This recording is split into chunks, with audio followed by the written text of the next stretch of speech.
Assalamualaikum warahmatullahi wabarakatuh. Perkenalkan, nama saya Devi Anggraini dengan NIM 12080220836 dari kelas 5E Agroteknologi, Fakultas Pertanian dan Peternakan Universitas Islam Negeri Sultan Syarif Qasim Riau. Baik, di sini saya akan menjelaskan kepada teman-teman yaitu tentang tahapan dan prinsip dasar kultur jaringan. Sebelum kita masuk ke dalam tahapan dan prinsip kultur jaringan, kita harus tahu dulu nih, apa sih itu kultur jaringan? Jadi, kultur jaringan adalah metode untuk mengisolasi sel, jaringan, atau organ tanaman menumbuhkannya dalam keadaan aseptik pada lingkungan yang sesuai sehingga dapat menghasilkan tanaman baru yang dapat ditanam pada media non-aseptik yang dibudidayakan secara in vitro. Tahapan dalam kultur jaringan ada 4. Yang pertama yaitu establishment, yang kedua ada multiplication, yang ketiga ada root formation, dan yang keempat ada acclimatization.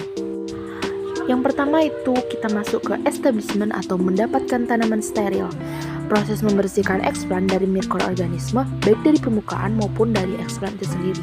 Caranya yaitu 1. Membersihkan eksplan dari mikroorganisme di bawah air yang mengalir. Yang kedua, direndam dengan fungisida atau bakterisida. Dan yang ketiga yaitu direndam dengan desinfektan. Bahan-bahan sterilisasi diantaranya yaitu ada betadin, natrium hipoklorat, alkohol, antibiotik, dan gas klorin. Nah, lalu jika pada tahap establishment ini berhasil, yaitu ditandai dengan 1. Keselamatan eksplan ditransfer ke lingkungan kultur. Yang kedua, reaksi eksplan setelah ditransfer ke lingkungan kultur seperti pertumbuhan ujung tunas atau pembentukan kalus. Tahapan yang kedua yaitu multiplication atau perbanyakan tunas. Pada tahap ini, eksplan dikulturkan pada media kultur dengan kondisi yang sesuai untuk perbanyakan tunas. Adanya multiplikasi dapat dilihat dengan munculnya tunas adventif yang baru. Tunas yang dimultiplikasi dapat disubkulturkan kembali untuk meningkatkan jumlahnya. Tujuannya yaitu untuk menghasilkan organ dan struktur selanjutnya yang mampu menghasilkan tanaman utuh. Yang ketiga yaitu rooting atau induksi perakaran. Tujuan dari tahap ini adalah untuk mengakarkan tunas mikro dan mempersiapkan tanaman untuk transplantik dari lingkungan aseptik atau in vitro ke lingkungan non-aseptik atau in vivo. Caranya yaitu 1. Subkultur individual microcutting ke medium perakaran di mana konsentrasi auksin ditingkatkan sedangkan konsentrasi sitokinin dikurangi. Yang kedua, subkultur pada medium pengakaran cair dalam beberapa hari kemudian dipindahkan ke dalam medium tanpa auksin. Tahap yang keempat yaitu acclimatization atau aklimatasi. Aklimatisasi yaitu tahap perpindahan tanaman dari heterotrof ke autotrof.